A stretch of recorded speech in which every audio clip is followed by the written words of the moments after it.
Say this not to diminish any reader's experience with Louis L'Amour at all, but more to make you appreciate him more. Um, what he wrote was the least of him. Hmm. He was a really, really interesting, kind, wonderful person.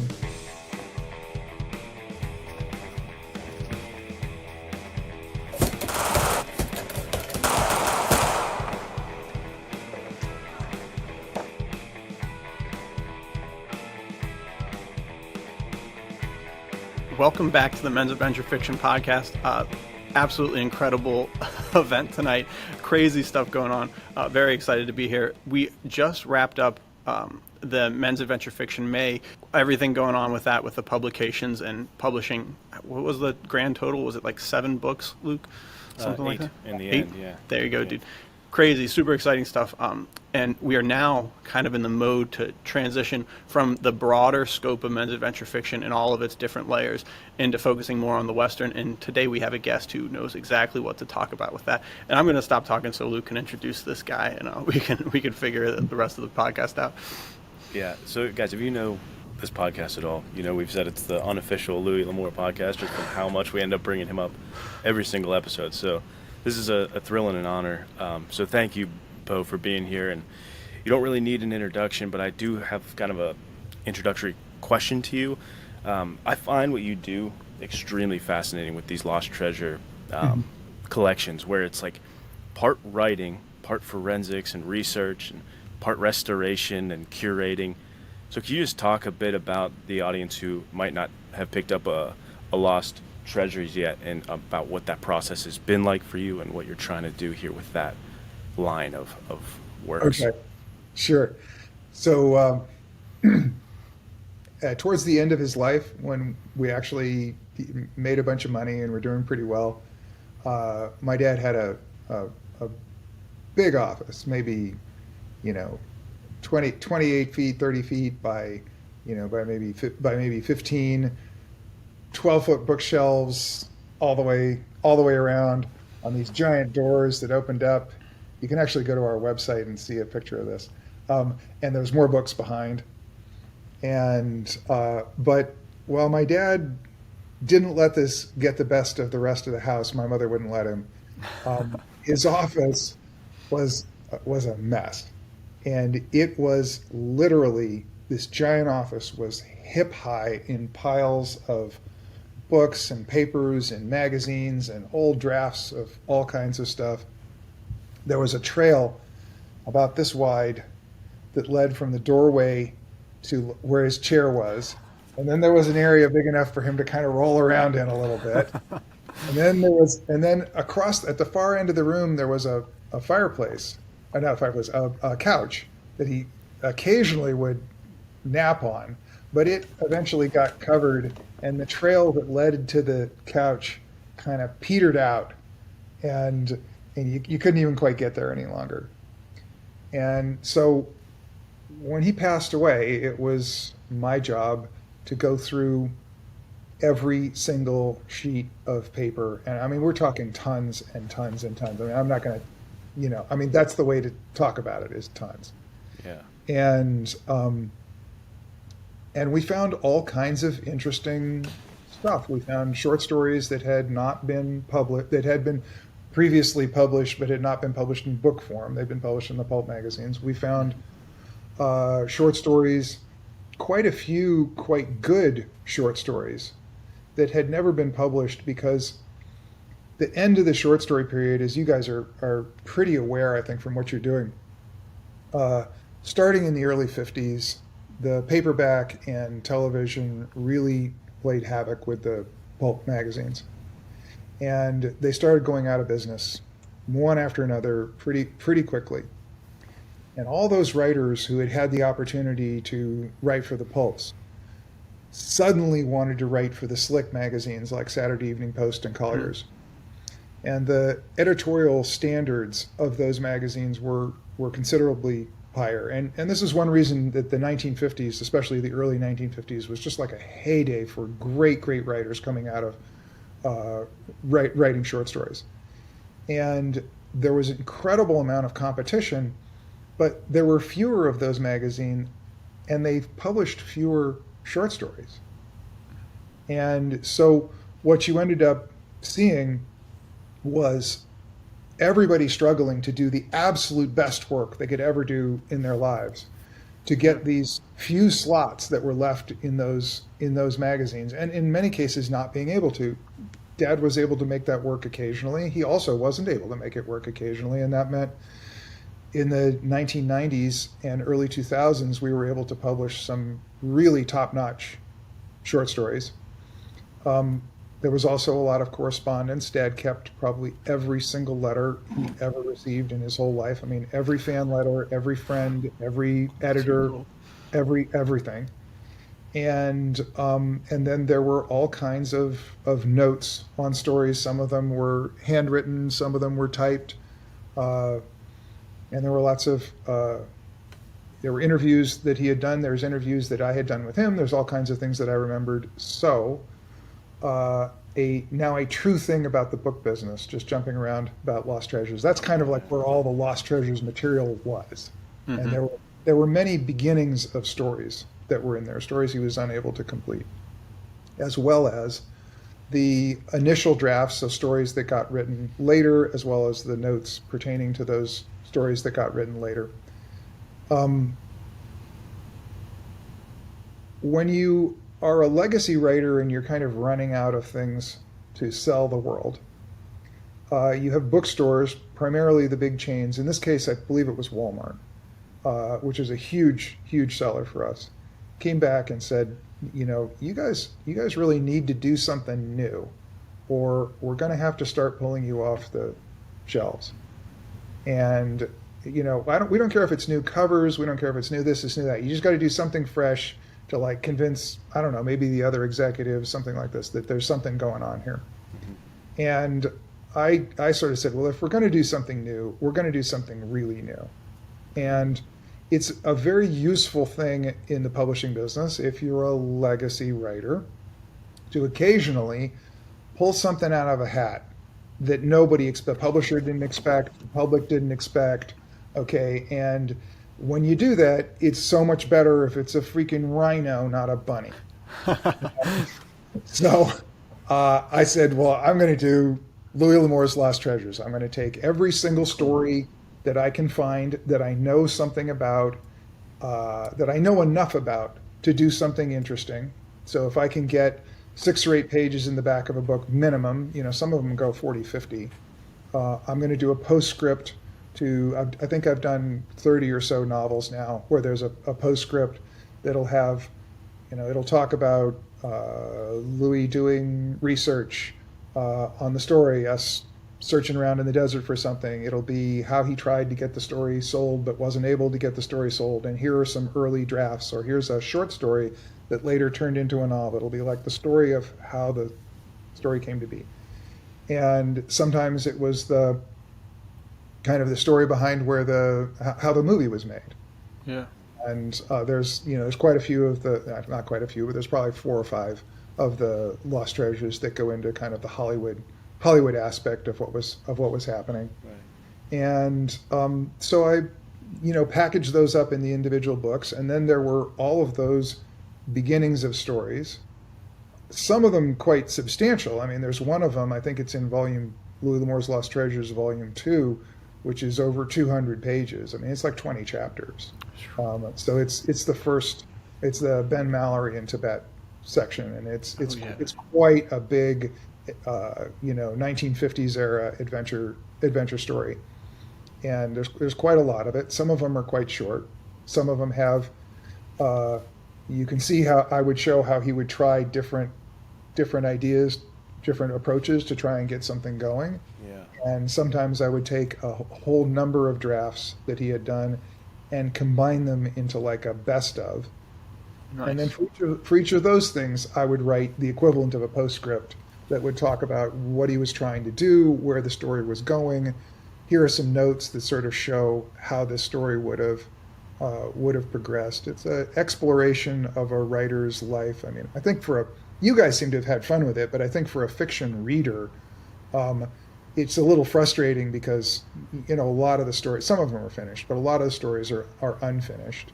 But for writers like you guys, Right. it's probably very exciting because you see, number one, you see this incredibly prolific man who did all kinds of stuff at a 10th grade, not even a 10th grade education, and turned himself into, probably, if not the one of the most successful novelists of the 20th century. And, you think, wow, this guy, he never did anything wrong. It's like, well, here's all these mistakes. Here's all these things that didn't work. But they're not just feet of clay, because the things a writer can't finish are the most ambitious things they ever try. And so, as you probably know from having read some of that stuff is pretty weird, and some of it's pretty interesting and intriguing. And I would have to say that now my connection is a father-son connection, and it's emotional more than anything else. And I find those books to be, very, very close to my heart, because they bring me closer to my father. They allow me to see things and remind me of things that, we did together and stuff like that. But Lost Treasures is a very special program, and it tells a lot about the history of publishing if you read it carefully.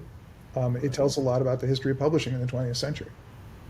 And kind of on that publishing note with the Lost Treasures idea, for what it sparked with me, is it seems like if Louis didn't have the restraints of traditional publishing and kind of being boxed into you write Westerns, I mean, I imagine he would have written across all genres, Absolutely. Haunted Mesa and stuff that came later.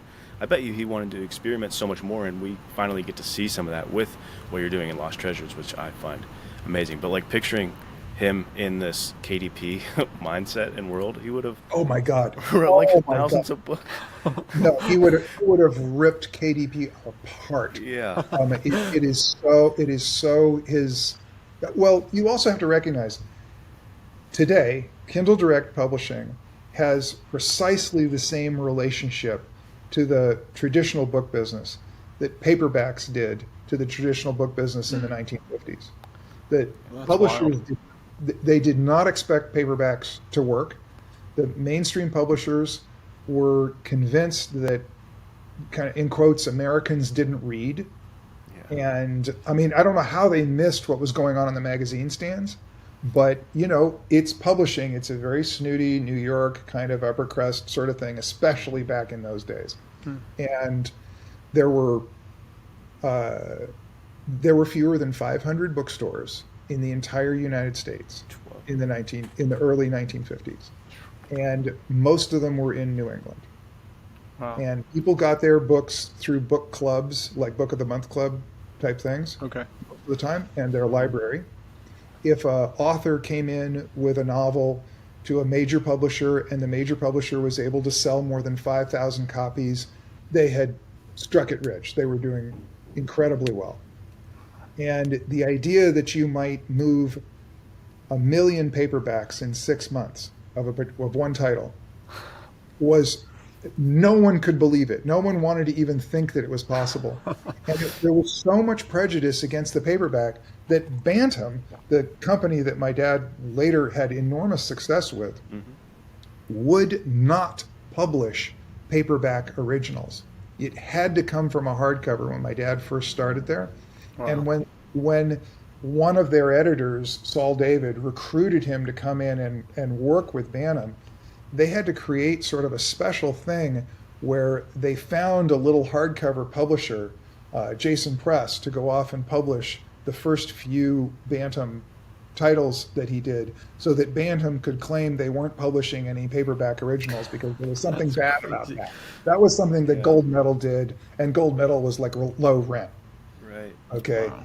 So KDP would have been exactly his thing, and all the publishers kind of, they didn't know what to do with Kindle Direct. Yeah. Even though Random House invented it. Wow. Random House invented the direct internet sales concept, and they then were afraid to offend their big customer, the bookstores, by selling direct. and they hemmed and hawed, and they didn't know what to do with this whole kind of experimental program they had. And eventually, the experimental people went to some place that was actually doing the experiment. How about It was that? actually executing it. It's an important thing for you and everybody else who might consider writing for a traditional publisher. Until just recently, things have changed in the last 8 or 10 years, but until just recently, they did not consider readers to be their customer. Their customer was the bookstore. Interesting. And That is crazy. it's really a fundamental difference. Yeah. And so it's they're coming around. You see it a lot. They finally got that one kind of through their heads. But it's I have for my age, I have an incredible amount of information on publishing because I have my dad's career to sort of leverage, and I grew up like sitting under the desk of like a lot of these people in the old days, like in the 60s. So it's like I have a 10-year-old's memory of things that my father reminded me of, and later things that I researched reminded me of, and I was sort of like, oh, I was there. I know what was going on. I remember that. That's And when I started working in publishing in the 1980s, my office was right down the hall one door down the hall from Ian Ballantine, who pretty much started the paperback book business in the United States. Crazy. He was an old, almost retired guy who was just doing special edition books at that point. And I was working in the first, I don't know, it was probably the first 9 months of the mainstream audio publishing business. Oh, so cool. Just listening to you talk, it's opening so many pathways in my mind that I'm not sure which one to pin down. I wanted to circle back, though, to the Lost Treasures and touch on No Traveler Returns as well. It's just a masterpiece. I remember I had no expectations going into it, and I listened to it on audiobook because I drive for a living, so I listen to stuff all day. And it was just an incredible concept. And was this his first novel that he tried to get published? Yes, and as you know, because you've read some of the others, it is in the universe of the Yondering universe. Yeah. And I kind of jokingly call it Louis 1.0. So this was the author that Dad thought he was going to be before he had any experience being an author. And it was a type of writing that I love, but it didn't pay the bills. Right. And so, yeah, that was a very interesting book. Now that book was a pile of chapters, and it was not woven together as it is today. There was a moment when I had read it a couple of times, and I was sitting there and I was like, oh, this is one of those all people are connected stories. Mm-hmm. And when that thing kind of popped into focus, all of a sudden it was like, oh, I know exactly how to do this, to wend these things together, to connect them, to add other tissue, to put book in, front and beginning and end on it, so that I could turn it into what it later became. Yeah, that's so cool. It reminds me, there's so many of the things that kind of like you said, the Yondering universe, the first half of the collected short stories, volume 4, with all the ones that aren't like, I think it's Ponga Jim and Turk Madden are in the last half. But the first half is like there's like a big thought in your mind that these are actually just true stories, right? Like that Louis actually lived through. When you're reading them, you're like, I don't know, this seems real.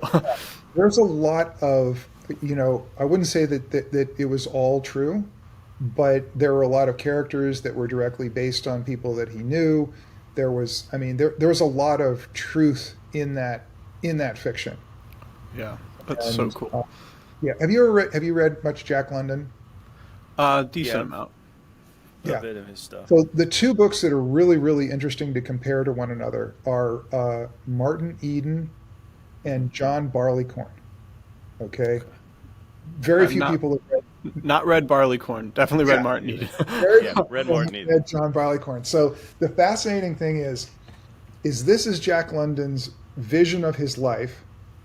In relative truth, John Barleycorn, and kind of romanticized and polished to sort of make a point in Martin Eden, a fictional point. Yeah, yeah. Same events show up in both stories, and so the event that kind of makes him kind of a socialist and a guy who's really into the workers and everything in Martin Eden is he's working in a power plant in San Francisco, and he's the brawny young guy that they found they could get to shovel coal 8 hours a day. And he was so energetic and was also so willing to trash himself doing it that he didn't really recognize for a long time that they were taking advantage of him. And in John Barleycorn, you recognize that there's a real event behind that.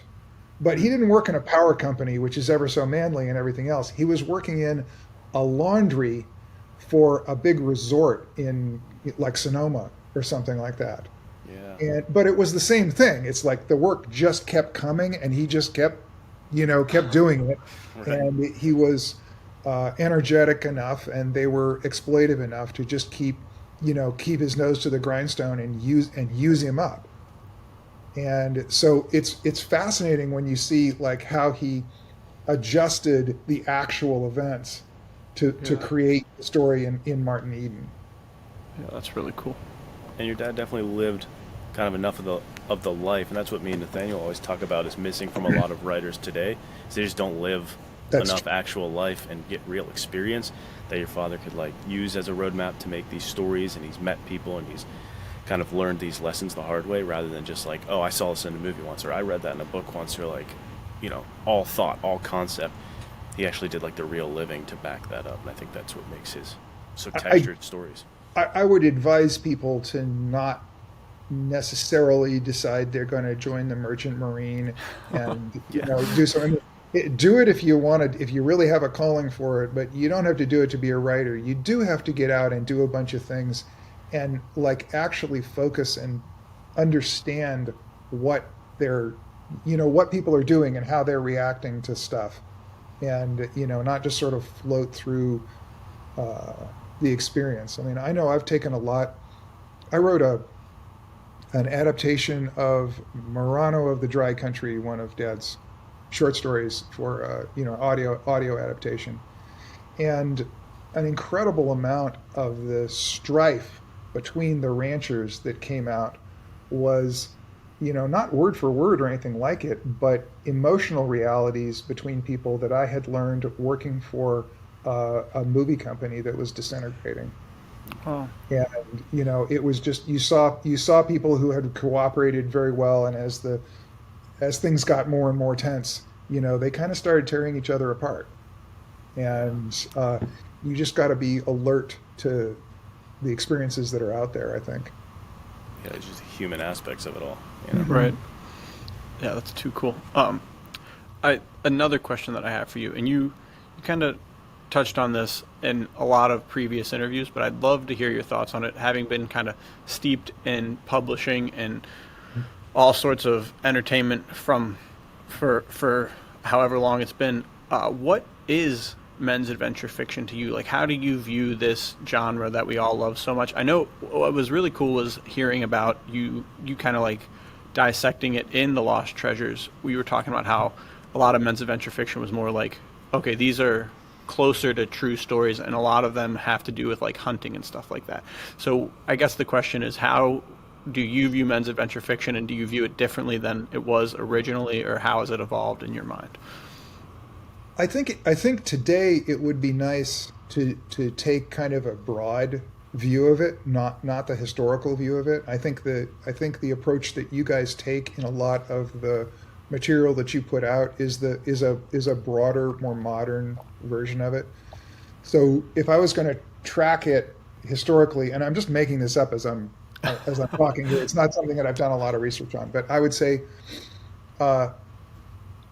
there was a lot of adventure fiction that existed in the world. You go back, I mean, you guys go back, let's say we're going to go back to like H. Rider Haggard or something like that, or we're going to go back to even Edgar Allan Poe, like the Journal of J. Gordon Pym, I think, is about this,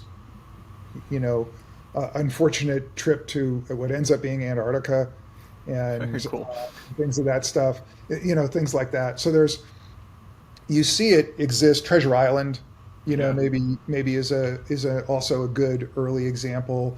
Dumas, you got the Three Musketeers and stuff like this. This was general fiction and adventure fiction, and everybody enjoyed it as they enjoyed it. You started to see a branching of the genre just before, maybe between the wars, where science fiction became a possibility, and it sort of peeled off.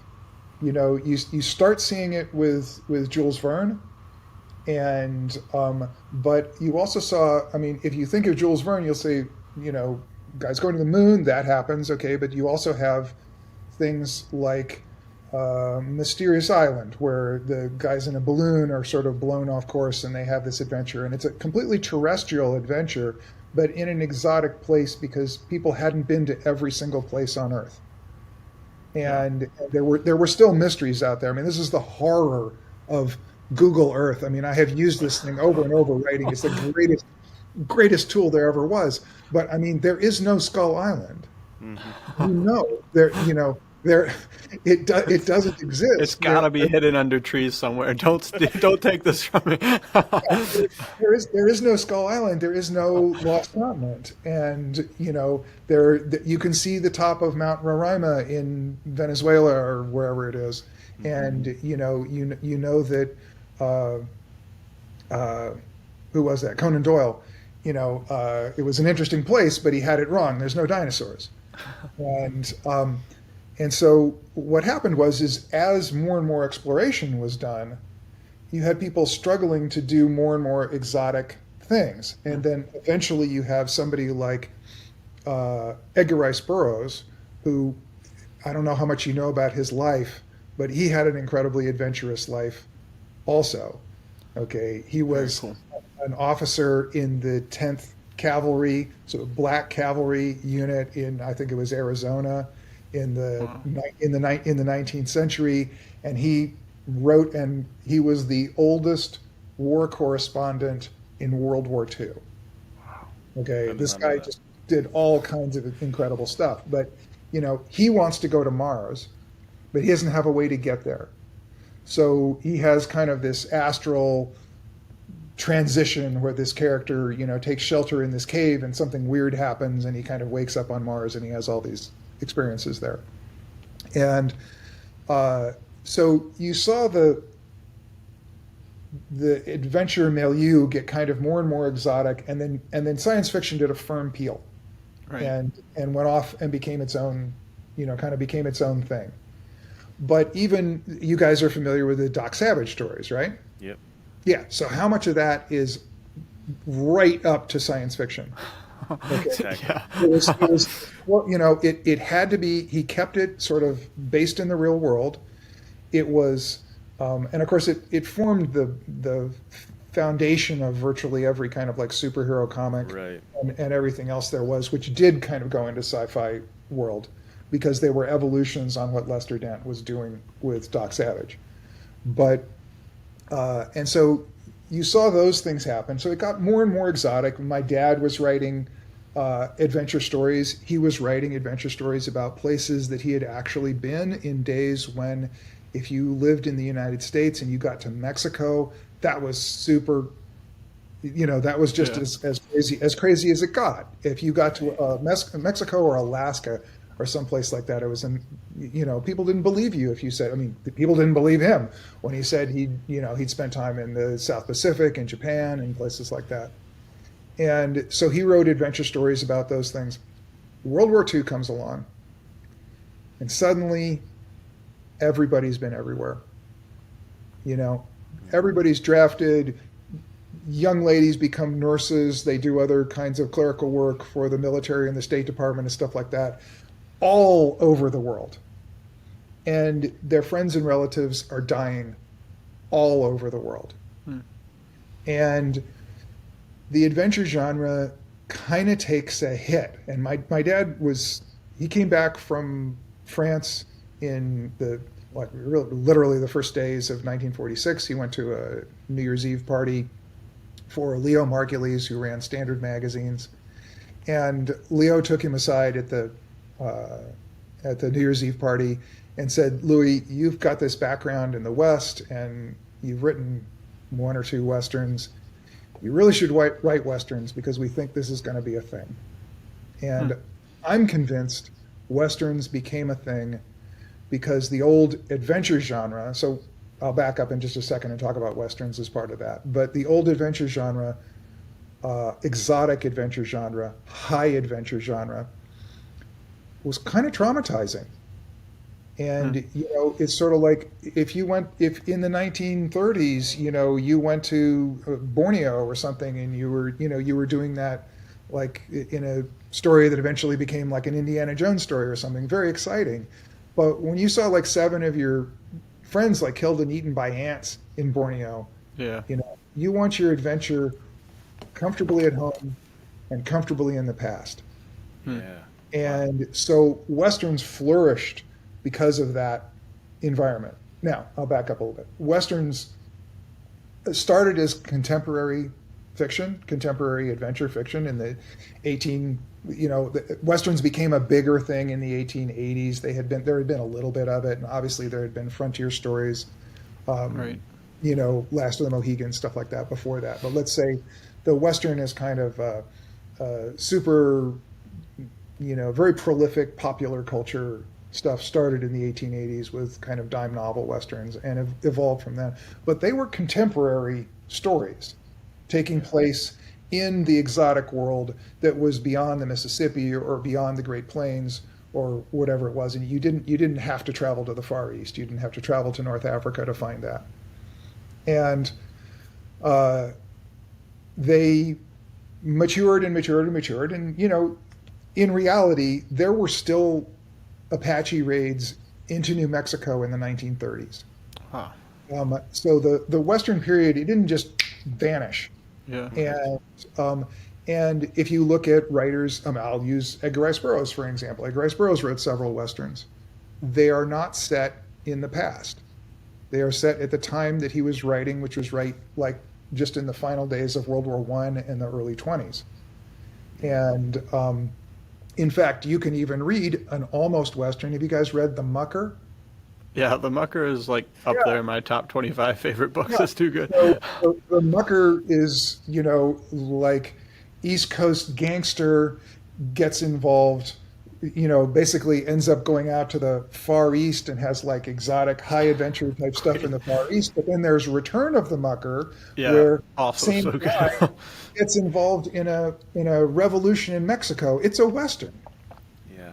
Okay. And to your point, every time I read those books or go back to them, I'm like, when are these supposed to take place? I have no idea the time frame, but I know Pancho Villa is in them, and someone was like, I feel like that was.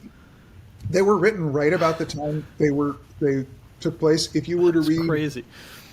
A really interesting one historically to read, not because of its accuracy, but kind of because of its inaccuracy, is The Mad King. So The Mad King was written in 2 sections. Okay. Just as World War I was breaking out. And it deals with this kind of Midwestern farmer, quite a wealthy guy from a family that's, he doesn't say, but Croatian or something like that. Mm-hmm. He goes back home and he is mistaken for the king of this little country who he's very distantly related to. Okay. And he ends up kind of having to save this country from the onslaught of certain things, and then later on from the early days of World War I when the Serbians were invading and stuff like this. And so he's kind of a American cowboy character who goes to the Balkans to have this, tradition. It's both a traditional adventure in that it's like an exotic adventure, and it also kind of fits in kind of like a Alexander Dumas adventure. Oh, that sounds like a great story. It's all those genres. And the kind of funny thing about it is if you read between the lines, you get this feeling that his family business, okay, which is kind of a massive farming empire, if I remember correctly, is probably larger in acreage and probably makes more money than this whole stupid little place, this whole little kingdom. Okay? And so there's a lot of wonderful stuff like that. But anyway, the Western kind of evolved and evolved. And even in the days of, Roy Rogers, those are not period Westerns. Those are contemporary Westerns that take place kind of at the time. So the Westerns got this strange thing where it only started firmly looking backwards at a certain point, and that point was after World War II. That's wild. Interesting. There's so much untapped potential in the Western genre to look either way, like you're saying, and I think I've heard you talk about this point before. It's like go back to muzzleloading era if you want to, like Jeremiah Johnson, mine that well if you're a writer, or like 1923. That TV show, I think, is a start of a fresh take on the Western too, where it's like, give me that period of time where we were just out of the Wild West, but the Western tropes and everything is still there in a world that we haven't explored yet in the genre. So that's a fantastic point, and I've got more reading to do. Yeah, there was a lot of crossover. My dad, as a kid, was friends with Bill Tillman, who was a frontier marshal. So this had been in the 1920s. My dad's older brother was a kind of political functionary in Oklahoma and various other places. I mean, he ended up being one of the foreign correspondents who reported at Yalta during World War II, and he was eventually like the secretary to the last ambassador to nationalist China. My dad probably did all kinds of interesting stuff. People don't remember him too much anymore because my dad became pretty famous. But Bill Tillman, who my dad knew slightly, if you were to see a movie, I think it was like a HBO or cable movie with Sam Elliott called "You Know My Name," and it's about Bill Tillman's death, which was he was brought out of retirement as quite an elderly man to try and tame an oil boomtown in either Texas or Oklahoma, and ran afoul of a corrupt prohibition agent, and the two of them had significant problems and eventually shot it out in the street in Old West style. But that was 27, 28. That's crazy. Yeah. And so there was a lot, and of course, this is something that, I'm blanking on the guy's name, but if you were to look at the kind of hot rod bank robbers of the 1930s, like Dillinger, like Dillinger, like Bonnie and Clyde, like people like this who leveraged the automobile the way earlier outlaws had leveraged the horse. Yeah. There's a direct line transition there. Wild. That's too cool. Yeah, it doesn't matter what era really, because I know David Morrell, who wrote First Blood, talks about that book being a Western to him, and it's like, yeah, it makes sense. And one of the quotes that you have, Beau, about what a Western is kind of like, I'm probably going to butcher it, but the conflict between like man and terrain and kind of nature. The wilderness. Yeah, wilderness. So it's the friction or the conflict between civilization and the wilderness. Perfect. Yeah, Very I think cool. that sums it up perfectly. And you see that in First Blood, like him going off into the wilderness, super symbolic. There's a lot that the Western can do that I think people don't give it credit for. Yeah, for sure. And as a part of the wilderness, he has a problem with civilization. The cop, is kind of the element of civilization, and the two things are kind of messing with one another. I mean, it's a profound genre element that really, if you look at it that way, it's so simple that you can kind of mine it to death. There's almost an unlimited amount of traction you can get with that one. Yeah, that's too cool. I remember when I had to write my Western short film for the festival coming up, I was like, I had this weird. I mean, I have just grown up steeped in Westerns. I think I've said on the podcast before, I think at like 11 or 12, I read my first of your father's books, my first Louis L'Amour book. And before that, I was watching Bonanza all the time. The first like actual Western movie I watched was Rio Bravo. And that was probably like when I was 9 or 10 or something like that. So, I mean, my parents wouldn't buy me cowboy boots because I would grow out of them too fast. So I was going around in like the black rubber boots and flannels in the middle of summer looking like an absolute goof.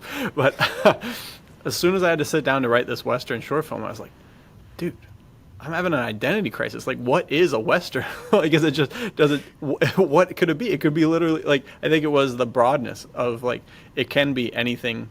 It could, like, as long as it's set in the West, I guess you could say it's a Western. But then there's like, okay, well, what are the elements that need to be touched on? And so it was very challenging to kind of like, and living on the East Coast, thinking of having to film where I know I have to film. It's like, okay, how do I make this work in my mind? So it was very interesting to kind of. You guys live in Pennsylvania, though, right? You're both in Pennsylvania. Yeah, we do. So Pennsylvania is the old West. Dude, there you go. You know? I mean, you just have to go back far enough, right? Yeah, well it is interesting when you look. I was looking at there's a Carnegie Science Center for people who live around here or have been there, and there's like a little recreation of the town or like of the city of Pittsburgh. Yep. And I think it's like circa the 1920s. And as you go around, you see like the mining area and stuff. And my brain the whole time is looking at this like there's Western novels all in this terrain because it's just little recreations of the town. You're like, this is ripe for stories right That's here. too Like cool. No, it's very true. There's another aspect that is explored in Westerns an awful lot. It seems to be kind of like a subsection of it, and it's when I studied film. I studied film at California Institute of the Arts, and we had a brilliant kind of. He wasn't head of the film school when I was there any longer. He had, but he was still teaching. A man named Alexander McKendrick, who'd been a director and producer for quite a while in England, and incredibly knowledgeable man, absolute jerk. But, I mean, he's just so hard. You couldn't. Just so hard to get along with, but brilliant. I mean, he wasn't very good one-on-one because he was an absolute jerk.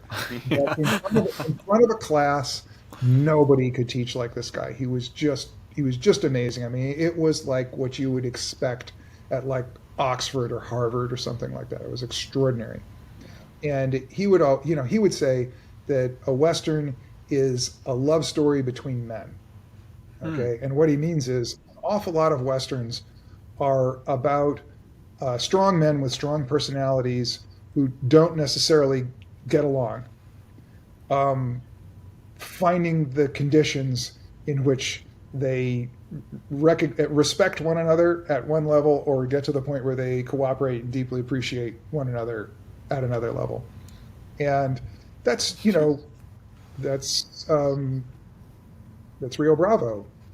Yeah. I mean, that's. I mean, it's all over the Western genre. It's very, very true. Of course, again, if you follow that trajectory as far as it goes, you get Brokeback Mountain. And right. I mean, someone had to do it. There's no question. It was sort of like this. You start down this trail. It will end here.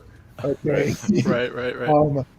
But it is that is a fundamental of Westerns that you see. You see an awful lot. It's one of the reasons why you see, particularly in my dad's work, but you see a lot of father and son stories or adopted father and son stories or pseudo father and son stories, because that's a place where there's a lot. I didn't have much of a clash with my dad, but that's definitely a place where you have a clash between men, you have a clash between generations, stuff like that. Right.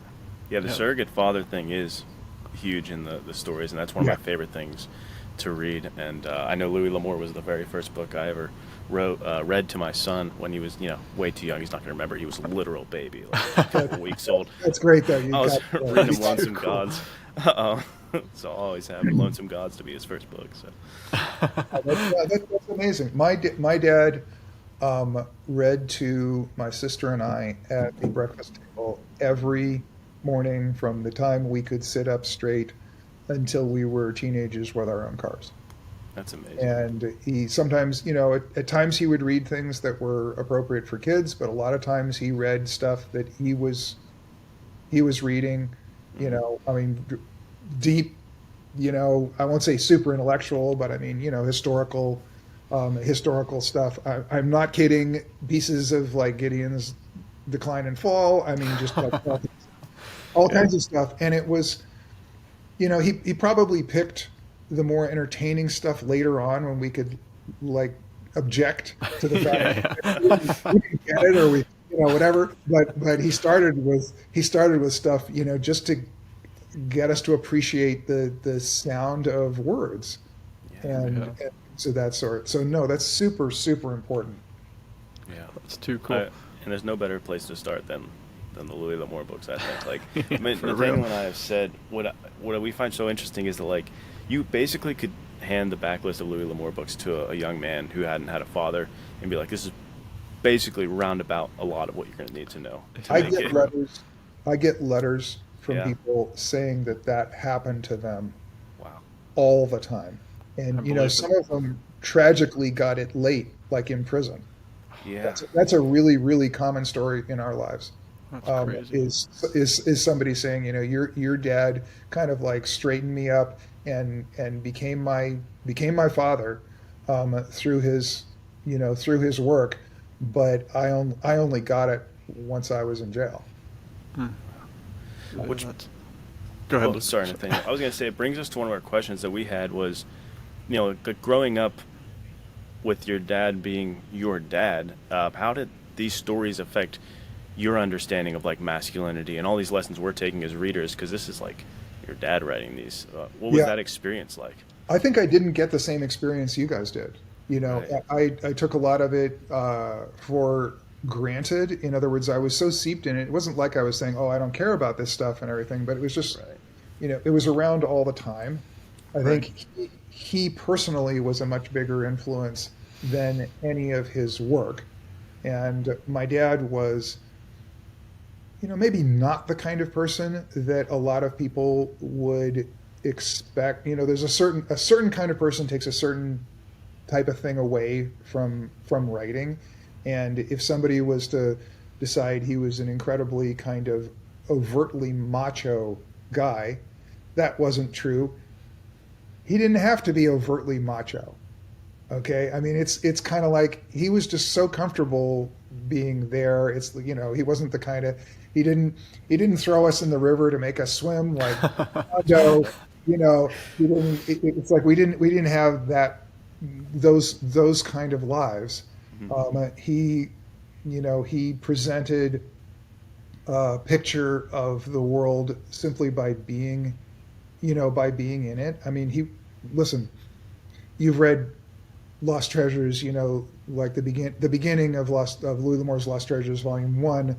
I kind of talk about like waking up at our little house in the Hollywood Hills and walking downstairs, and my dad was already at work. He was generally at work by 5:30 or so, and he'd write until breakfast. We'd all sit down for breakfast. We'd eat. He'd read. We'd go off to school. He was back at work. I mean, the man was a machine, and he was very focused on it. If he didn't write 4 books a year, we didn't have a middle class lifestyle. If he didn't sell a movie, we didn't get a new car, and it was his great fame and fortune and everything like that.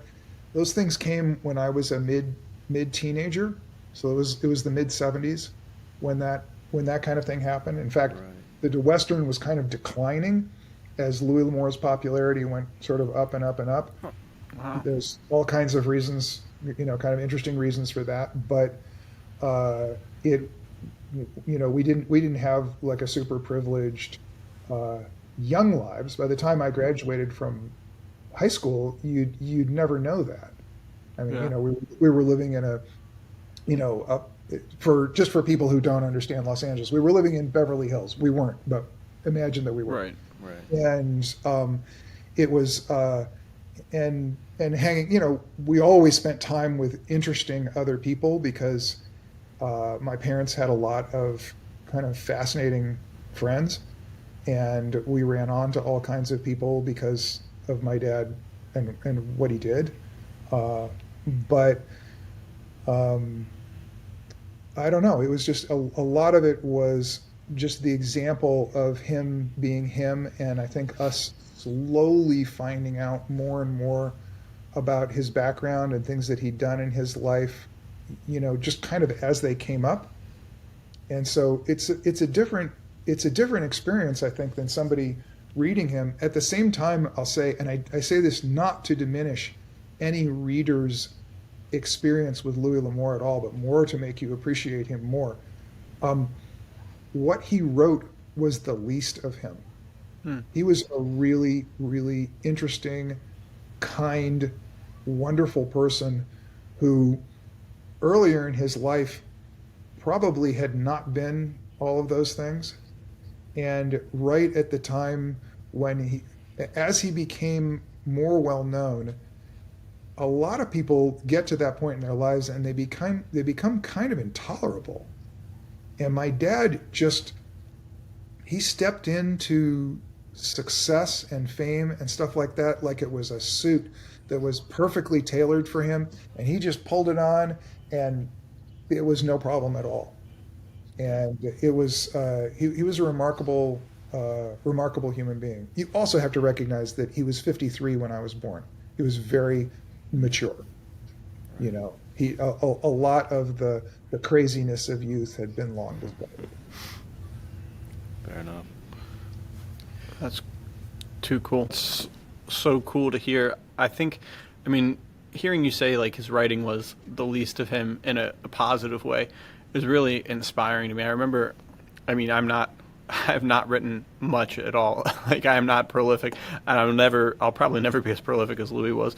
But I always think about that. It's like I think it's been since meeting Luke. Luke has a heart defect that like he could possibly die at any second, and having his passion for like making sure that he's putting into the world the stuff that he wants to has really inspired me. That's great. It's not great that Luke has a heart defect. Right. You guys have the relationship that you do and that you appreciate him so much. Yeah. Well, and it's so cool because it's like thinking like there's one thing. Obviously, this is not an excuse to like ignore my kids and be a bad dad so that they can have something to read about later on in life.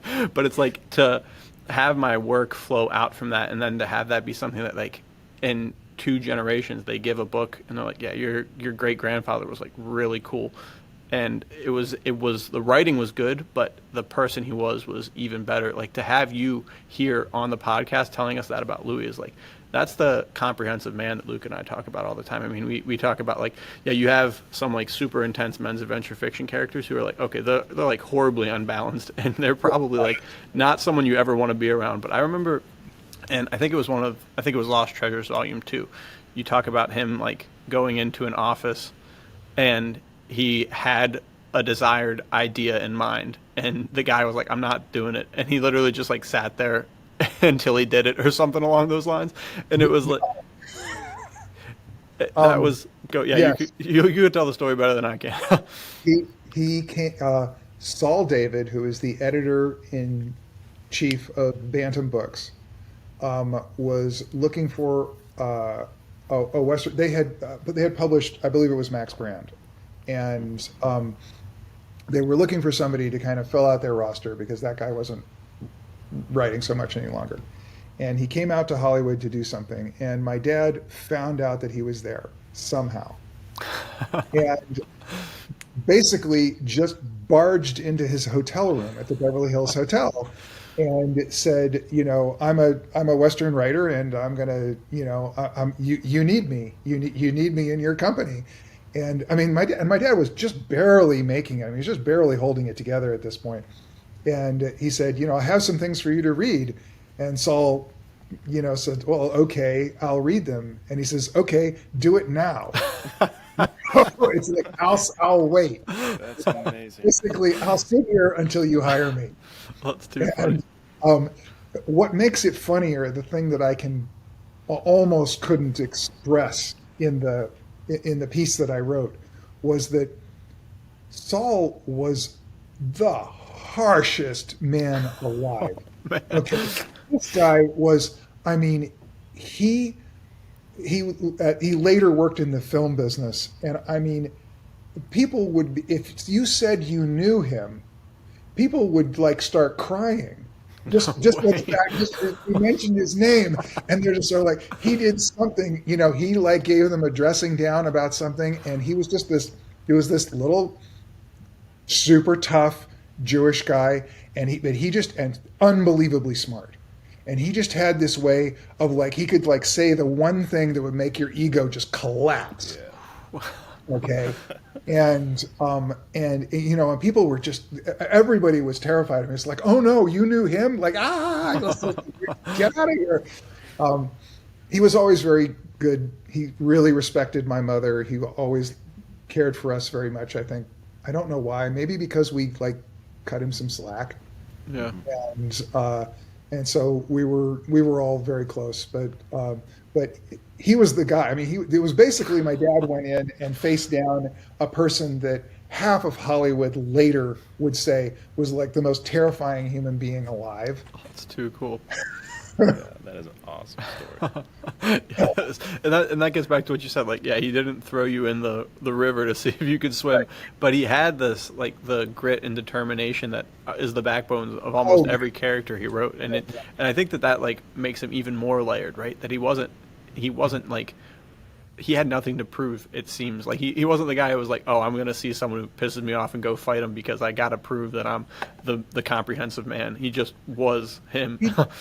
Well, let's say he did and he didn't, and in good ways. I mean, in the late 1950s, he thought he'd paid his dues writing westerns. He'd written about 12 or 14 westerns, and he wanted to do other things. He wanted to write other stuff, and he wrote a whole bunch of things. He started a whole bunch of things. The Walking Drum is one of the things he wrote at that time. Nobody wanted it. It's crazy. Backed up. He reconsidered. He basically said, I'm going to go back, just keep writing westerns, and I'm going to start adjusting them. And westerns, especially in the late 1950s, early 1960s, were a super brittle genre. The fans were intolerant of anything that was different. They wanted the same thing over and over and over, except different, so that they would be entertained by it. I mean, it's impossible. That's what they wanted. There's still Western fans that are like that. Oh, that sounds brutal. Yeah. And so, he would do The Broken Gun, which was kind of a modern mystery that looked back at a mystery that had occurred in the Old West. He would do Shalako, which is about Europeans on safari in the Old West. He would do Riley's Luck, which is about Westerners in Europe to a certain extent. One of my favorites. Daniel loves that Yeah. one. Yeah. He started kind of stretching the genre and just opening it up to make it allow him to do more of the things that he wanted to do. And he did it very, very gently, and he did it for decades.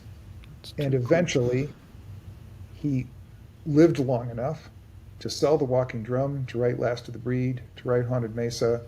He broke out of that particular environment on his own, in his own way, doing his own thing. He didn't have to go write under a different name. He didn't have to kind of destroy his career. He didn't have to do all the things that the publishers were asking him not to do. He basically created this vision that just said, I'm going to do this thing, and I'm going to do it incrementally. And it's going to take, I mean, he was in his late 50s. And it's like, it's going to take as long as it takes. I'm gonna make it to the end, and he did. People will say, oh, wish there had been more Sackett stories, wish there had been more this, more that. Everybody does, but at the same time, there were big trajectory projects that he was involved with that are kind of below the radar a little bit, that you don't really notice as a normal reader. I notice. It took me a while to even notice. Yeah, I think that again, why we started with the Lost Treasures being so impressive is that's not an easy skill to walk into that room you were describing with all these notes and somehow morph things into a coherent book that we can read. I found that super impressive because it took a year. It took a long time. Yeah, I imagine. That's crazy. you're like a writing partner with your dad Yes, in absolutely. this way, where you're working off notes and things. I don't know. I find it super fascinating and super impressive. So, thanks to you for putting that work in, because it could have easily just have been, all right, round that paper up. Like, I don't need it. I don't want it. So Well, and glad you did it's that. also a wonderful exploration. It allows me to explore my father, Yeah. and get to know him better in many ways than I could ever know him. I probably know him kind of better than he knew himself. I've read every single word Right. he ever wrote. I mean, and that doesn't mean just Crazy. fiction. I mean, all the correspondence. That means all the notes. That means page after page after page of, I have these things that I want to do today. He kept very careful journals of what he expected to Wow. do, crossed stuff off when he did it. He was careful planner. The stuff's kind of messy. You look at it, you go, this isn't the presentation of a careful person. But when you go through page after page after page, and you see all these bizarre little abbreviations for stuff, I mean, literally, how many bench presses he was going to do, It's too cool. and was what weight, and That's so and I mean cool. that stuff was projected months in advance. I'm going to go here, then I'm going Wow. to go here, then I'm going to go here, I'm going to go here. That's really cool. Amazing, amazing, yeah. Yeah. Wow. Yeah, it's like detective work almost that you're doing too. You're like a PI coming Yeah, in there. yeah. You're just like, right, Yeah, That's you Yeah, should. sweet. don't piss me off. I will know, everything about you. Yeah. I was gonna say you should fictionalize this into some sort of private detective stuff. You got so much to work Yeah. from with that. That's crazy Yeah, stuff. no. I know how to get all the information. Yeah. What else can I tell you about? Are there other subjects? Well, I have a. I wanted to take something on. Because I heard you say this the other day. I think it was Luke was saying that he did something about you didn't quite get, or you didn't necessarily appreciate like other people did Unforgiven. Yeah. Okay, I got to tell you the magic of Unforgiven. Have you seen it in the theater? No. Okay. Not seen any theater. Have you seen any of the Monty Python movies? Yeah, Monty Python and Okay. the Holy Grail, I think, is Yeah. amazing. Did you see it? Did you see it in a theater? Nah. Oh, okay. Nah. Okay. So you are missing. I mean, this is the awful thing about being your age. Yeah. Whatever it is, I don't quite know exactly how old you guys are, but you're considerably younger than I am, and I got to experience all these things in a theater. When you see any of the Monty Python stuff with 300 people losing their their lunch, their Right. whatever. Okay, I mean, it is just a convulsive festival. Okay, I mean, it is. However funny you think it is, just go times 10 with the audience. Okay, so here is Unforgiven. Now, I'll tell you a funny little story about Unforgiven. I go to see Unforgiven, and it happens to be on a first date with Sachi Parker, who is Shirley MacLaine's daughter. Okay, Wow. and Shirley MacLaine and Clint Eastwood didn't necessarily get along all that well. I think they went into there fairly well. They didn't necessarily get along, but Sachi was a big appreciator of that movie all the way through it. She thought it was very funny, and she would just kind of like, oh my God, it's Clint, here it comes. And so the magic of Unforgiven was that he would take a situation that was awkward and uncomfortable, and he would make it a violent situation, and he would make it funny and get the whole audience laughing, and then turn it ugly. And all of a sudden you had 300 people like, what's wrong with me? Okay, what the hell is wrong with me? That scene with like the kid's down and he's trapped under the horse, and he's like making these, and there are times in the West, I mean, there's stuff like this that's documented historically. He's kind of making this kind of theatrical goodbye to his friends. He's like going, I'm going, boys, I'm dying. It's like he's going through this whole thing, and it's like so over the top, and you're laughing at it. And then, Eastwood and his buddies are like shooting at him, and they eventually kill him. And the everybody's like going, wait a minute, wait a minute, wait a minute, wait a minute. Who's the bad guy here? Is it me? And that film did that a number of times, maybe 3 good turns like that. And it's a really, really good example of something that is a good film. In the theater, it's a great film. And there's just a phenomenal difference between the 2 experiences. Yeah. I believe you. The Yeah, theater no, experience is it's neat, and unfortunately, in this day and age where we don't get out to the movie theaters so much any longer, it's like I heard that and I was like, I'm going to go on this guy's show, and I want to make my point, because there's nothing that replaces the theatrical experience with some stuff. What is your favorite Western film? Because you said you studied film in school too. I'm Yeah. super interested in what Really, really, really hard to say. I think because my dad wrote Westerns, I have the approach of a mechanic. It's kind of like I look under the hood, and it's like I don't go, oh my God, it's a 350 horsepower, 327. That's about as much as you can get out of that engine. It's just like, oh God, it's another Chevy. Right. And so, I like certain movies for certain reasons. So an interesting one for you guys is The Wild Bunch. Now, you haven't really had, again, the experience that The Wild Bunch came out, and it was so unique when it came out, and it was so unbelievably impactful. I mean, there still hasn't been another movie shot like that, with all of that slow motion, fast motion, kind of incredible violence kind of stuff. It's like nobody's even done it again. Maybe in little tiny pieces, but never to the extent that Peckinpah did in that film. And it was so overwhelming that no sooner did it come out than they started cutting it and trying to make it a little more acceptable to audiences, trying to do this, trying to do that. And so almost nobody saw the original cut.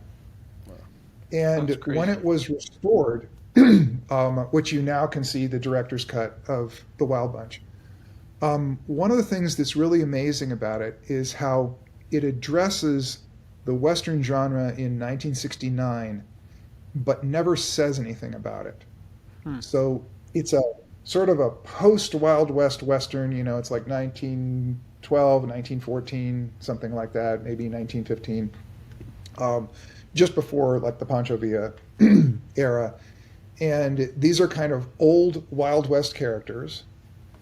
And they say they've got this code, this kind of cowboy code. I don't, is there a cowboy code? No. Did men in the 19th century live up to certain cultural expectations? Absolutely. And did working men in the 19th century, like cowboys, aspire to live up to kind of aristocratic expectations of who they were? Yeah, absolutely. And that's what people are talking about. But it wasn't something particular to the West. You might not see it in like the Italian areas of Boston and things like that, but you might also. Who knows?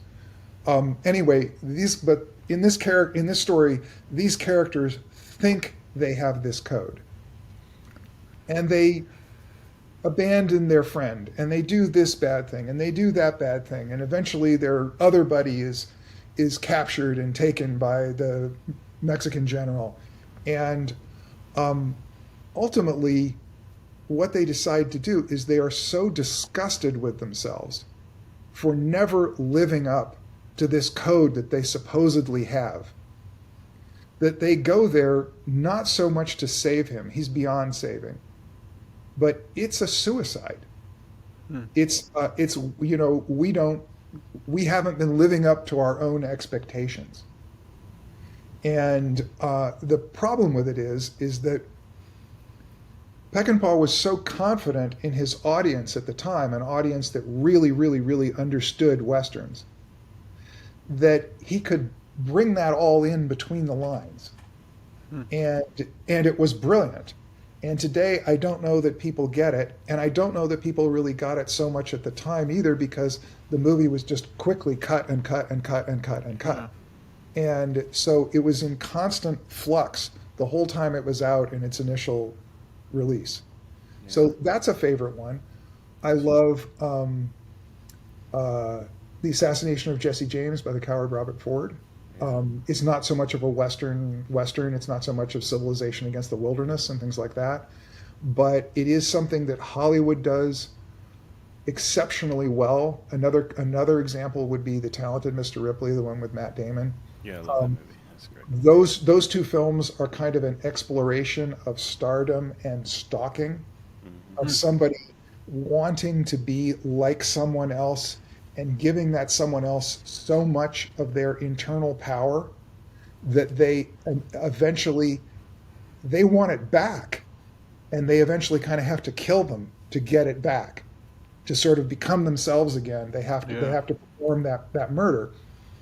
And so, brilliant movie, beautifully shot, beautifully cast, really terrific film. I think if you're going to go for, if you're going to go for a Western that plays like right down the center of the genre and has so much fun with it, and I know you guys have commented on this because you've read things that I've written. Lawrence Kasdan didn't have any problem picking up a scene or two from my dad here and there. Right? And so you see a couple in Raiders of the Lost Ark. Well, Silverado, okay? Silverado is like the happy center of everything my dad wrote, packaged as classic Western movies, not the Wild West, not the real West, not anything. This is like the best of Western movies, but without ever losing control of that picture of the genre, without ever deviating into anything that would mean that film is so. I went away. Can you still hear me? I can hear you. If you can hear me, I'll just keep talking. You guys know what I look like. Sounds good. Well, I'll just keep going. So it was just such a beautiful version of something like that. Control of that vision of the genre, just perfectly. The Revenant is great. Jeremiah Johnson is great. Jeremiah Johnson was my dad's favorite Western. Oh wow. Favorite Western movie. That's a great one. And, that's cool. Let's see what else is particularly good film. I love some of the old ones. I love Red River. And if you really go back, I mean, you want to talk about one that's got some great stuff in it. The Big Trail, early John Wayne film. Yeah. Real steamboats. I mean, it's like they were shooting this so early that the stuff was still there. That's awesome. Okay. Yeah. And, there's an amazing shot. I don't think anybody ever did this quite this way, but there's an amazing shot where they made these cranes to lower the wagons down over this bluff, and they've got like several wagons being lowered down over the bluff all at the same time.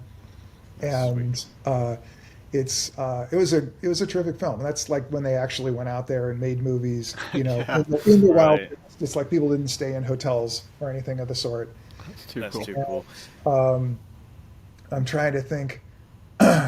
There's a bunch of others. I'm going to mention a movie that isn't a Western, but it so fits into these things, and I wanted you guys to see it. I hope you guys do see it. The Wind and the Lion.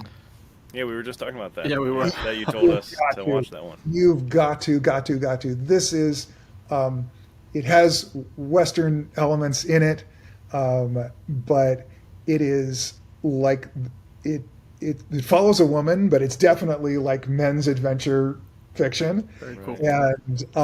And it's beautiful and it's funny. I mean, it's not a comedy, but it's just like laugh out loud funny every couple of minutes. Nice. That's awesome. And there's Sean Connery plays this Moroccan warlord, and he's just got incredible presence, and he's really impressive, and yet you kind of get this feeling he's kind of a blowhard. He's really full of himself, and he's just you just kind of go, this guy's full of it. And like halfway through the movie, there's all of a sudden this scene that was sort of like, oh wait, this is why everyone takes him seriously. You guys will love it. It's totally up your alley. It's sort of like, wait. Of course, this man, he had to be this man to get this kind of attention, and it has got just, and this is super important for anybody who's at least been interested in Westerns and movies or anything else. It has got the finest horse work in it you have ever seen, and the best horses. There is no horse in this entire film that ever stops moving. Wow. Okay, like real horses. Okay, like the horses that I grew up riding. These aren't like Hollywood horses that like hit their marks and stand there with their ears aimed back, like yeah. What's next? Okay, these are like, they shot it in Spain, right in the same area that most of the spaghetti westerns were made, in Almira area. And these are hot Spanish horses, and they just don't stop prancing. And I mean, in a day when John Milius wrote and directed it, and it's like the greatest thing. I mean, he gets a lot of attention for certain things. Great Apocalypse Now, great Dirty Harry, whatever. This is the greatest thing he ever wrote. Wow. Okay, and it's just a lot of fun. And the wonderful thing about it is it doesn't take. Obviously, I said it was funny. It doesn't take itself too seriously. And it gets itself off into some kind of, perhaps troublesome political areas and things like this. And it just kind of gives itself this little bow, and like allows you to not, to kind of like not take it all that seriously, or accept it as people of a different time. And I actually think it's quite accurate to the kind of Americans you saw in 1902. Okay, fantastically overconfident. just like, we can do anything. Right. No problem. And it's like they're sort of like, well, if you need to do this and you need to do that, you have to get this woman back. You're going to have to take over we're going to have to come up with something to have some effect on the government of Morocco. And the Marine Corps guy's sitting there and he goes, military interaction. It's like, we're going to take over the country. Oh, that's too funny. Yeah. So it's a great film. You got to see it. Very Love cool. it. And I'm trying to think. There were a couple of other things I located. Okay, here's a. I think, Luke, you're a Temple of Doom fan. Yeah. Okay, so let me tell you an interesting piece about Temple of Doom. I've got a Raiders of the Lost Ark script, and it's so early that the introduction, the whole Shanghai nightclub scene in Temple of Doom, Right. is in it. Originally, the headpiece of the Staff of Ra was 2 pieces. The jewel was separate. Oh, wow. Okay. And that's the jewel in the beginning of Temple of Doom. No way. Okay, so I'm not a Temple of Doom fan, but I love that Shanghai nightclub scene. Yeah. I realized why I love it. It's because it was written by Lawrence Kasdan. There you go. Okay. Because it was a piece of Raiders of the Lost Ark that they took. That's crazy. That's sweet. Yeah. That's super cool. That's one of my favorite facts, though, definitely now, is saying, like, when we watch Raiders of the Lost Ark with anybody, to just be like, it's actually Bonga Jim. It's every time. Lawrence Kasdan was, he borrowed from the best. Yep. If you're gonna borrow, that's what you got to do. Yeah, and the best wasn't only my dad. Right. He borrowed from a lot of people. I do feel with those stories that there was a lack of understanding, I think, on the part of other people, maybe Lucas and Spielberg, a lack of understanding on their part of really what pulp adventure was all about. I do feel in the later books, or the later movies, you see them occasionally getting confused with comic books.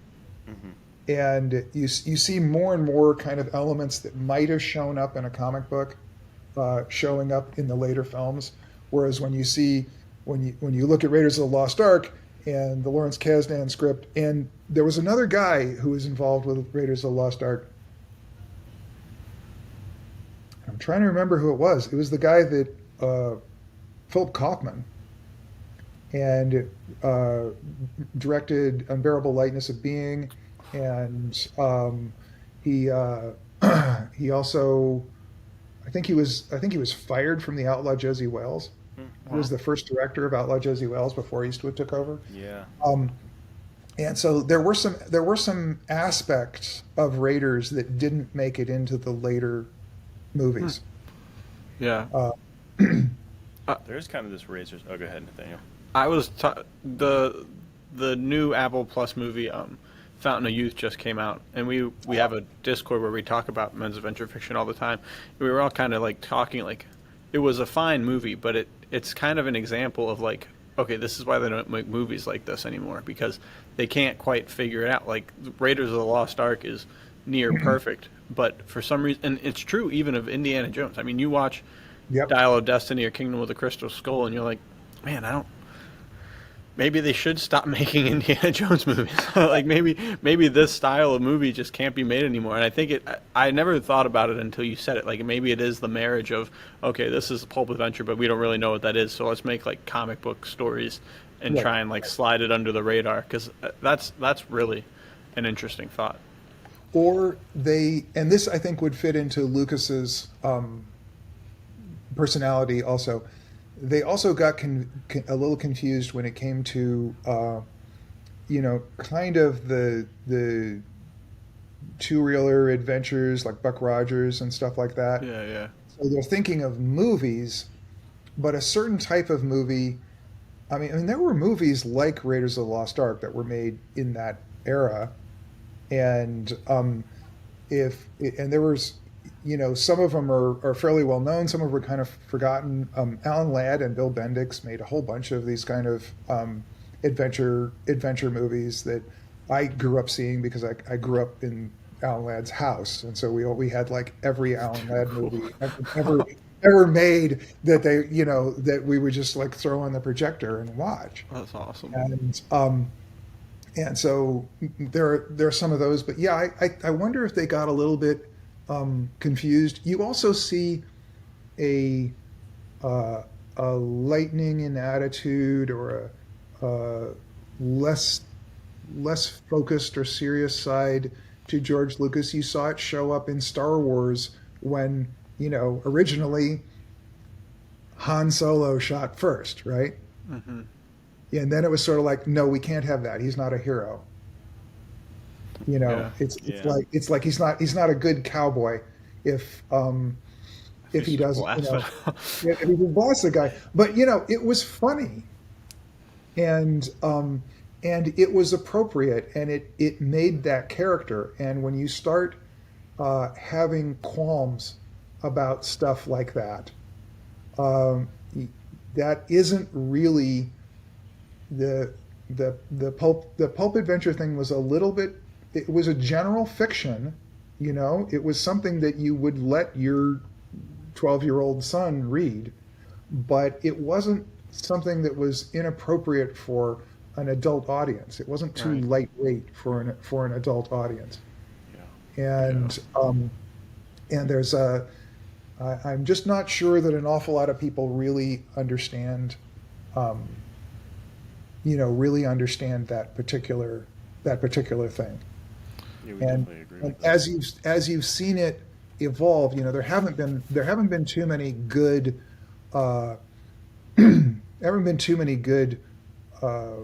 pulp pieces turned into movies or movies that were like it. But when you look at there's two that are kind of shining examples of people trying to do something like Raiders. Okay, it would be Romancing the Stone and The Mummy. Yeah. And they are both excellent films, but they had to skew hard in the direction of comedy. Yeah, that's true. They couldn't really quite keep it up without going in the direction of comedy. Yeah, it's frustrating for the legacy of men's adventure fiction as a whole, like in books and in movies. It's just, I don't know, when it's coming out in like the big, mainstream, for lack of better terms, when they're doing that, it just isn't. It's not the same flavor. It's almost like embarrassed to be men's adventure fiction, so they had to come at it from such a like angle that it's like, oh, this is artsy, this is new, and then it completely loses the point. So I think that's why. Or spoof it, like you were saying, like Yeah. just go full comedy. Right. What you're saying, Luke? There's an aspect of that genre, of the men's adventure genre, that I meant to get to earlier. After World War II, in the time period when the Western kind of took over,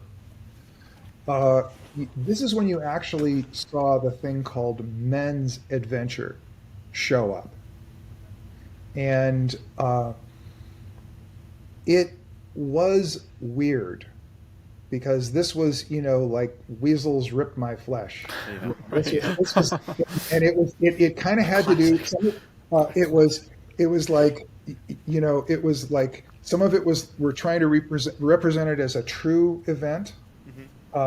There was also this kind of odd kind of Mickey Spillane, it's like commies tortured my girlfriend, kind of odd element to it. Yeah. There was kind of a perverse aspect to it. It had some strange like touches. I mean, some of this is just in the art, and the artists were weird guys. Okay. I mean, I won't say I knew a couple of them, but I knew people that were around them all the time. So some of the artists that illustrated the men's adventure magazines, post-war men's adventure magazines, were kind of weird guys, and you would see this, sort of perverted kind of S&M-y kind of weird thing going on. Yeah. That wasn't always present in the work that was inside the magazines.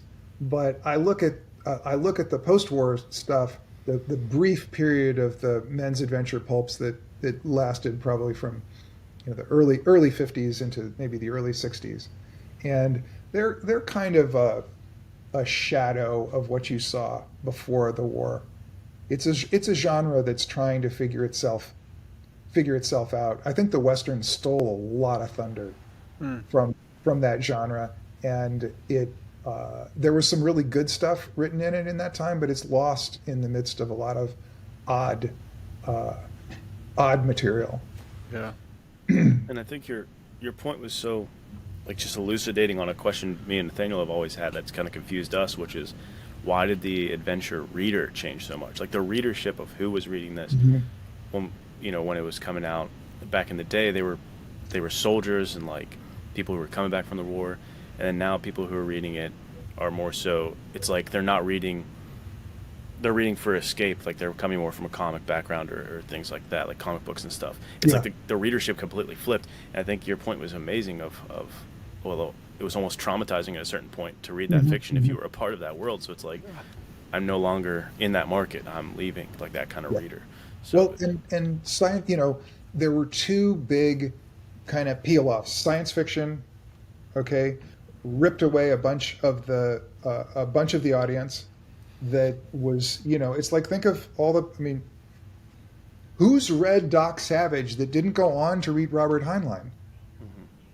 Is there anyone? I don't know that there's anyone. If you're a guy, there's no women that ever read Doc Savage, so it doesn't matter.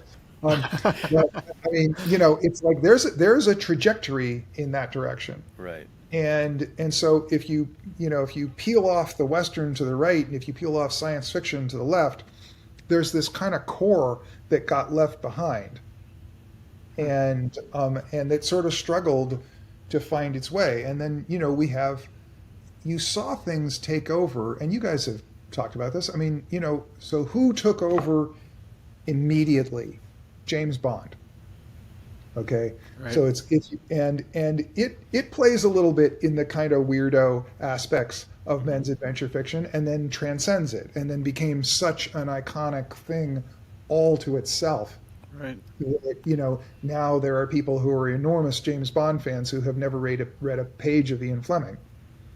and don't even know, barely know who he was. Right. And so it's and then that genre kept going, and you had basically political thrillers, some of them as simple and fun and men's adventurousness as James Bond, and then you ended up with Ken Follett and Frederick Forsyth, and ultimately, kind of the grand old master Jean le Carré, and right. and so there is a core. So I'm just making this up as I go along. I'm just realizing it as I'm talking to you. That if the Western turns off, science fiction turns off, Bond and other things like it go forward, they flourish all in their own. Where you've got all this, the Cold War is there, so you've got espionage stories like crazy, and stories of, kind of post World War II. A lot of, you see a lot of kind of like what happened to the Nazis stories. There's elements of that in, that's Spectre to a certain extent in the books. That's the Spectre organization is kind of post-war Nazis and stuff. And so I don't know. I'm suddenly seeing that you have a genre that sort of splits in three ways. It's super interesting, and that's where like the one that's missing, the one that I'm the biggest fan of, is kind of like the evolution from Louis L'Amour to Wilbur Smith. Like, where's that? I want more of that line. You know what I mean? Of adventure fiction. Where did those go?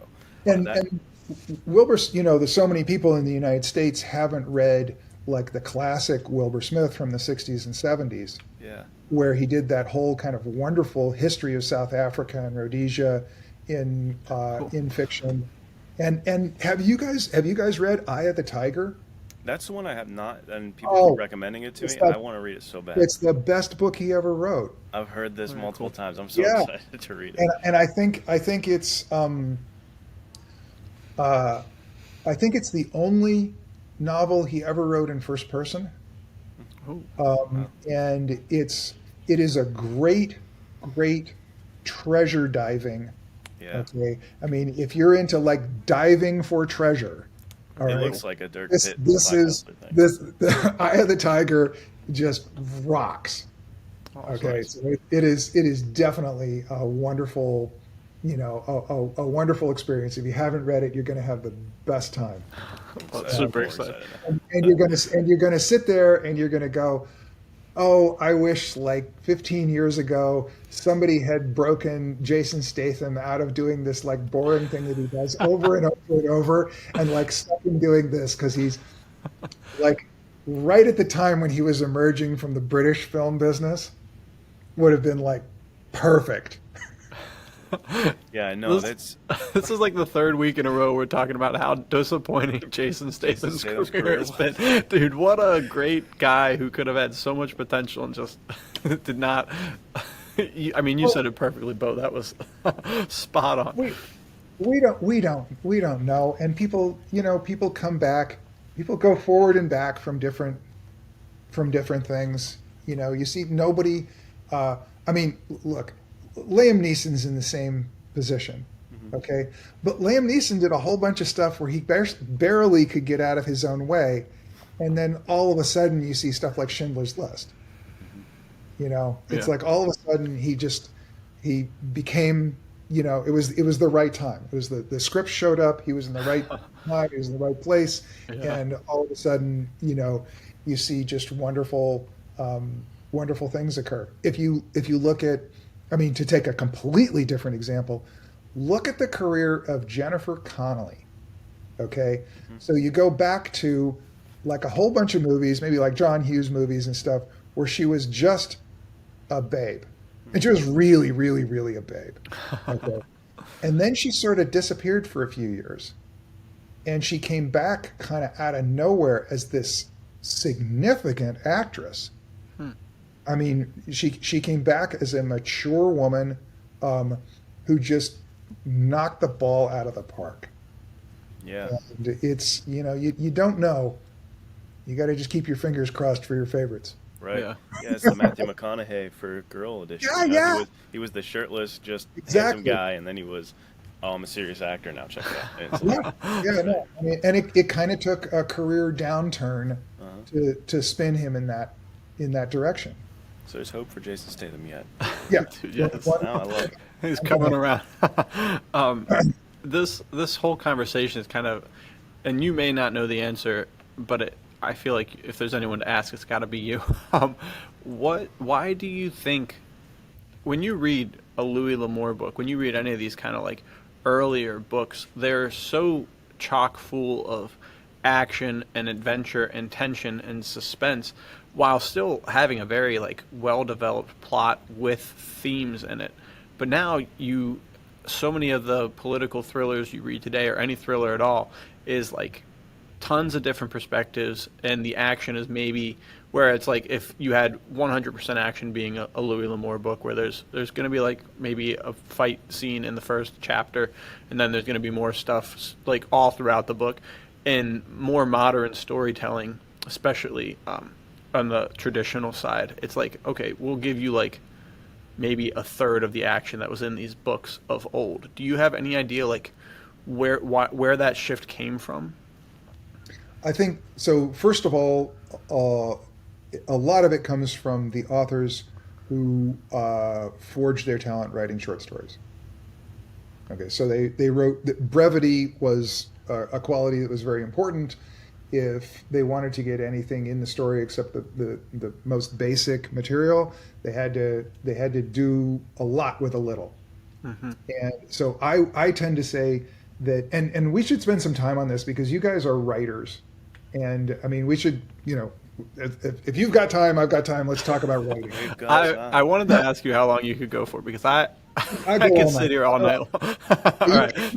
You can't tell what I'm doing, so I could be doing anything. But all right, buckle up, folks. Go pause the podcast. Go grab your popcorn. Sit back. We're going for it. Until my computer decides it's going to shut my microphone off, we'll keep going.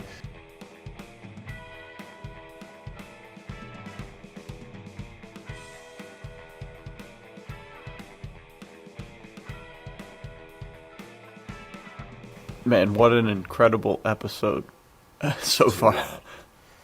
Never would have thought it would have happened, dude. Crazy. Yes, same. And the exciting news is we have an equally long, maybe even a little longer episode coming for you guys next week. We wanted to break it into two digestible parts instead of giving you 3.5 hours of content. But yeah, tune in next week for part 2 of the Beau L'Amour episode. Thank you guys. We will see you there. You do not want to miss it. Like Nathaniel said, just as long and just as packed with the absolute gold you just witnessed. So, yeah. Thank you guys for watching, and thank you again to Beau for giving us this honor and pleasure. We'll see you guys next week. See you next week.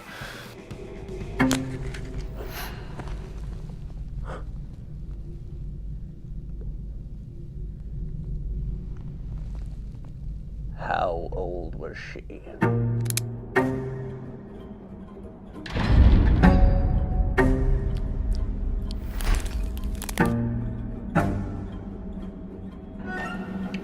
For by thy words thou shalt be justified, and by thy words thou shalt be condemned. It's not about winning. It's just about making sure you all